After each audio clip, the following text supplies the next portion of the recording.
दशम स्कंद द्वारिका लीला स्वर्णवतीतम अध्याय श्री शुकोवच व्यासनंदन कृष्ण ध्याने पुण कहती तो सोमने बोलती शुण नरनाथ कृष्ण चरित भागवतम सकल भोग सुख पूर्णे गोविंद द्वारका भुवने अखंड काले जेने शशि निर्मल रूपरे प्रकाशी जदु कुमुद वन देशे संख्ये निवासी श्रीनिवासे अमूल्य मणिगण खंजे रंगे निंदित तेज पुंजे सर्वसंपद सुख घरे कमला सेवे निरंतरे निज युवती सुख मते 16,100 कंदुक आदि क्रीड़ा रसे सेवंती कृष्ण मन तोषे अद्भुत द्वारावतीपुर देवमानवे अगोचर सुगंध अस्ति मद जले पुष्प सुगंधमयी तले अहि जादवे जुथ जुथ दिशंती नाना अलंकृत रत्न उज्जवल रथ कांति नक्षत्र प्राय विराजंती निज उद्याने वनराशि पुष्प गहने परशंसी भृंग विहंग नृत्यवादे पूजंती मनोहर नादे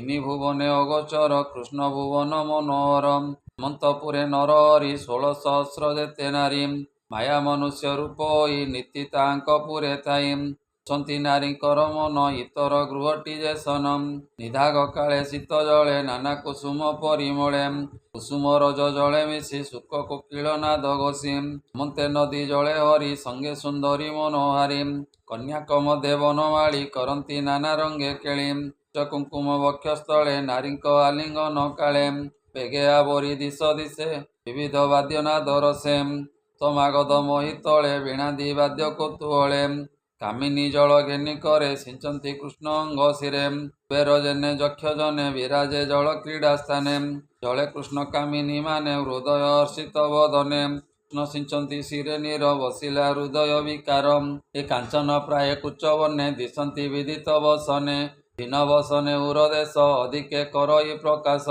कबरी मध्य पुष्पमाल हरसे वरसंती नीरम कृष्ण को जिणिवार आसे अधिके सिंचंती हरसे कि आनंद लहरी जल सिंचंती सर्वनारी सिंचंती पुनः पुनः अंगे काम विकार नाना रंगे करिणी मध्य जेने गज नारीक मध्य देवराज नाना प्रकारे क्रीड़ा रस सारी पिंधिले दिव्यवास उत्तम वाद्य नाद रोले देव मानव सुख बळे एथिरे विजय नरहरि नारीक कर करे धरी नट नटिणी गण चाई आनंद मने भावग्राही अनेक क्रीड़ा अलंकार तांकु देले दामोदर कन्याए नान्या रत्नवासे नटकु देले मन तोषे मते क्रीड़ा रसे हरि जनमोहन रूप धरी हरिले नारींकर मन बुद्धि तांकर चैतन्य कन्याए निज पुरे जाई कृष्ण बदने मन तोई निमिषे न देखी मुरारी जीवन न पारंती धरी तंती सुगृहे तरुणी जड़ उन्मुत प्राय मणि हेमंत कले विपरीत कहवा शुण परिकित वृक्षरे पक्षी गण चाई बोलती बाई प्राय होई परीक्ष शुण मो वचन उन्मिद्रे तांक लोचन एरात्र काले सर्वजन निद्रा मोहिते अचेतन आंब जीवन गोपीनाथ देखी निश्चिंते निद्रागत तार निबिड़ आलिंगन तेणे जड़ित आंब मन लोचने निद्रा जे आसई तुझे आंबर प्राय होई देखुचु कटाक्ष नयन तेणे चंचल आंब मन पुणी बोलती ब्रह्म पाई सकले पक्षी गण चाई एरात्र काले स्वामी संगे वलरी दूषित तो अंगे अति कारुण्य किंपा कांदु देखी आंबर प्राण बंधु निंदित न पाई अनंग एमते तोर संग भंग ए किंपाई आंब मुख चाहू किय बा तेणे तो सयऊ आंबे जे गोविंदर दासी तो पाद तापाद पद्मर तुलसी कबरी बारे सज करी कंठे जीवन अछु धरी माला इच्छा करू जेबे धरमु देवी प्रिय भावे कबरी एबे सज कर सेव तोर निज वर पुणी समुद्र को नाई बोलती कृष्ण भाव वही नदीकांत ए समुद्र तु किंपाए रात्रे उन्मिद्र निद्रा न जाई नाद करी तु कृष्ण कथा कि सुमरी तार नयन बाण छन्न तेमंत आंभर जीवन से दोष तते कि बाधिला निश्चय जानिलु कृष्ण लीला मते त्रिजण अछई ए मधुव्रत को नाई किंक बंधु तु बोलाऊ मुखे लाजकु तु न पाऊ पूर्व अर्जित कर्म जोग तेणु दोहर क्षीण भोग निज करे क्षम नऊ तु किंपा रात्रे मुदन आंबे जे कृष्णर तरुणी तार मोहन वाणी शुणी आसने सुमरी जेमंत हेमते देखुलु तो चित तोर गोविंद भावे मन तेणु तु होइलु मौन मलया नील चाहि भ्रमे विश्वासी कहती वचने शुणतु कृष्ण वाक्य वृंद भुवने महु मंद मंद କୃଷ୍ଣଲୀଳାରେ ଦେଇ ଆଶା ଯେ ଭାବେ ଆମ୍ଭର ବରସା। ଆମ୍ଭକୁ ତ୍ରାହି ମେଘମାଳା ଛଳେ କହନ୍ତି କୃଷ୍ଣଲୀଳା। ବୋଲନ୍ତି ମେଘ କୁହ ନାହିଁ କୃଷ୍ଣର ମିତ୍ର ଅଟୁ ତୁଇ। ନିଶ୍ଚିନ୍ତୁ କରୁ କୃଷ୍ଣ ଧ୍ୟାନ ଯେ ହୃଦେ ଶ୍ରୀବତ୍ସର ଚିହ୍ନ। ଆମ୍ଭର ପ୍ରାୟ ପ୍ରେମ ବନ୍ଦେ ଚିନ୍ତା ତୁ କରୁ କୃଷ୍ଣ ପାଦେ। ହୃଦ ନିବେଶୀ ପ୍ରେମ ଭରେ ଆମ୍ଭେ ଯେମନ୍ତ ଚକ୍ଷୁଧାରେ। ନିତ୍ୟ ଲୋତକ କୁଚେ ସିଞ୍ଚି ତୋତେ ମନ୍ତ ପ୍ରାୟ ଆଞ୍ଚି। ତ ହୃଦେ କୃଷ୍ଣ ପ୍ରେମ ଭରା ତେଣୁ ତୁ ସିଞ୍ଚି ଜଳଧାରା। ଏ ସୁମରି ପୂର୍ଣ୍ଣ ପୂର୍ଣ୍ଣ ସୁଖ ତୋର ପ୍ରସନ୍ନେ ମହା ଦୁଃଖ। କୋକିଳ ନାଦ କର୍ଣ୍ଣେ ଶୁଣି କହନ୍ତି କୃଷ୍ଣର ତରୁଣୀ। ଶୁଣ କୋକିଳ ଆମ୍ଭ ବାଣୀ ଆମ୍ଭେ ତୋହର ଭାବ ଜାଣି। ତେଣୁ ତୁ ଦୁଃଖୀ ଆମ୍ଭ ଦୁଃଖେ କୋମଳ ବାଣୀ କହୁ ମୁଖେ। କହ କରିବୁ କିସ ତୋର ତୁ ଆମ୍ଭ ଜୀବନ ସୋଦର। ପର୍ବତ ମୁଖ ଚାହିଁ ବଣି ବୋଲନ୍ତି କୃଷ୍ଣର ତରୁଣୀ। ମହିଧର ବଡ଼ ଧନ୍ୟ ନ ଚଳୁ ନ ବୋଲୁ ବଚନ। ତୁ ଭାର ବୁଦ୍ଧି ତୋତେ ଜାଣି ଗୋପତେ ଚିନ୍ତୁ ଚକ୍ରପାଣି। ଆମ୍ଭେ ଗୋବିନ୍ଦ ପାଦାସନେ କୁଚେ ନ ପାଉ ସାବଧାନେ। ତୁହି ଯେମନ୍ତ କରୁ ଆସ ଏଣୁ ତୁ ଆମ୍ଭର ବିଶ୍ୱାସ। କଟେ ନଦୀ ସ୍ରୋତ ଦେଖି ଭାବେ ବୋଲନ୍ତି ଚନ୍ଦ୍ରମୁଖୀ। ପ୍ରିୟ ବିଯୋଗେ ସଖୀ ତୋର ଶୁଖିଲା ହୃଦ ତଟେ ନୀର। ସକଳ ଉପହାର କରି ସ୍ୱାମୀ ସଙ୍ଗ ମନ ବିଚାରି। ଆମ୍ଭର ମନ ଦେଖି ଚନ୍ନ ନ ଦେଖି କୃଷ୍ଣର ବଦନ। ଦୁଃଖ ହୃଦୟ ଦିନ ବଞ୍ଚୁ ଆମ୍ଭର ପ୍ରାୟ ତୋତେ ପାଞ୍ଚୁ। ପୁଣି ଚାହାନ୍ତି ଦଶ ଦିଶେ ଦେଖିଲେ ରାଜହଂସ ପାଶେ। ବୋଲନ୍ତି ପ୍ରିୟ ଭାବବାଣୀ କୃଷ୍ଣର ଦୂତ ପ୍ରାୟ ମଣି। ଭଲେ ହୋଇଲୁ ହଂସ ପତେ ଆମ୍ଭର ପ୍ରିୟ ଘେନି ଚିତେ। ଆସ ଏ କ୍ଷୀର କର ପାନ ଆମ୍ଭର ସମୀପେ ଆସନ। ଆସ ତୁ କହ କୃଷ୍ଣ କଥା ତୁ ଦୂତ ବିଶ୍ୱାସ ବାରତା। ନ ଜାଣୁ ଦୂତ ବୋଲି ତତେ ଶ୍ରମ ପାଇଲୁ ଆଜ ପତେ। ଏ ଭଲେ କିଛନ୍ତି ଦାମୋଦର କହ କପଟ ତୁ ନ କର। ଏ କପଟ ହୃଦୟ ତୋର ଚଞ୍ଚଳ ହୃଦ ବ୍ୟବହାର। ଆମ୍ଭର ଭାବ କି ସୁମରେ ଏ ମାୟା ସଂସାର ବ୍ୟବହାରେ। କିସ କହି ବୁଝିବୁ କାହିଁ ତାତହୁଁ ଅନ୍ୟ ଗତି ନାହିଁ। ଅମୃତ ବଚନ ତୋର ଶୁଣି ଶ୍ରବଣ ସୁଖ କର।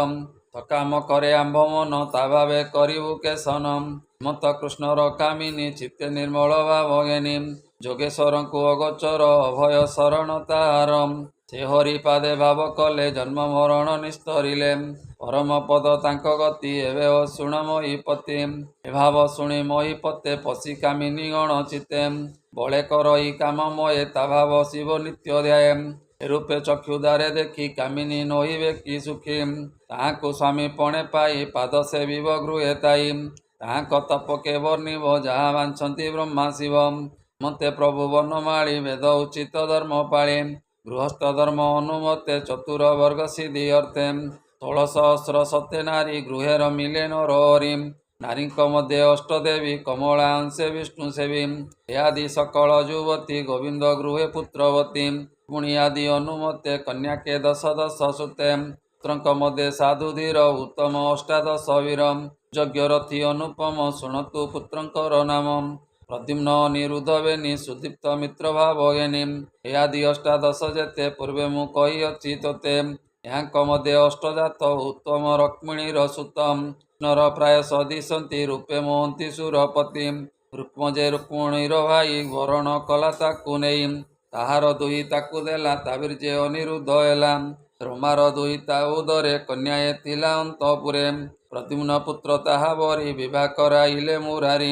ବଜ୍ର ତାହାର ତହୁଁ ଜାତ ଏବେ ଶୁଣ ପରୀକ୍ଷିତ। ସୁଷେଣ ଅବଶେଷ ଯାର ତାର କୁମର ପ୍ରତିହାର। ସୁବାହୁ ପ୍ରତିବାହୁ ଜନ୍ମ ତାର କୁମର ଉଗ୍ରସେନ। ତାହାର ସୁତ ସେନ ବଳା ସେଠାରୁ ଯଦୁବଂଶ ଗଲା। ଏ ଯଦୁବଂଶ ମହି ତଳେ ଯେତେ କୁମର ଉପୁଜିଲେ। ଏବେ ସେ ଯେତେକ ସନ୍ତତି ଅଧର୍ମୀ ଅପୁତ୍ରୀ ନୁହନ୍ତି। ଅକୁଳେ ନୁହନ୍ତି ବିଶ୍ୱାସ ନାହିଁ ପାପିଷ୍ଟ ଅଳ୍ପାୟୁଷ। ଏ ହରିବଂଶର ମହିମା କେ କହିପାରେ ଗୁଣ ସୀମା। ଯେତେ ବାଳକ ଉପୁଜିଲେ କେ ପୁଣ କହିପାରେ ବୋଲେ। କବିବାଦ ପରକଟି 88,003 କୋଟି। ଏ ପୂର୍ବେ ଦେବତା ସୁର ସମେ ଯେ ଅବା ମଲେ ଜାତୁ ଧାନେ। ଶୁଣିମା ସ୍ୱରୂପେ ଯେ ହୋଇ ପ୍ରଜ୍ଞା ବାନ୍ଧିଲେ ରୋଷ ବହି। ଏହାଙ୍କ ସଂହାରଣ ଅର୍ଥେ ବିଷ୍ଣୁର ହଂସ ଏ ଯୁକତେ। ମନୁଷ୍ୟ ହୋଇ ଅବତାର ହରିଲେ ଅବନିର୍ବାର। ଯାଦବ ବଂଶେ ହୋଇ ଜନ୍ମ କହିଲେ କଲେ ଯେତେ କର୍ମ। ତେ ଆଗତ ବିଦ୍ୟା ଗୁରୁ ଏଣୁକେ ସଂଖ୍ୟା କରିପାରୁ। ଅୟୁତ ଅୟୁତ ପ୍ରମାଣୀ କେ ପାରୁ ହରିବଂଶ ଜାଣି। ଆସନ ଶୟନ ଭୋଜନ ଯଦୁଙ୍କ ତୁଲେ ଭଗବାନ। ସକଳ ତୀର୍ଥ ଯଦୁକୂଳ ଜଇଁ ବିଜୟ ଆଦି ମୂଳ। ପାଦ ଉଦକ ଗଙ୍ଗା ନୀର କମଳା ସେବେ ନିରନ୍ତର। ଯା ନାମ ସର୍ବ ଦେବେ ଘୋଷେ ଶୁଣନ୍ତେ ଅମଙ୍ଗଳ ନାଶେ।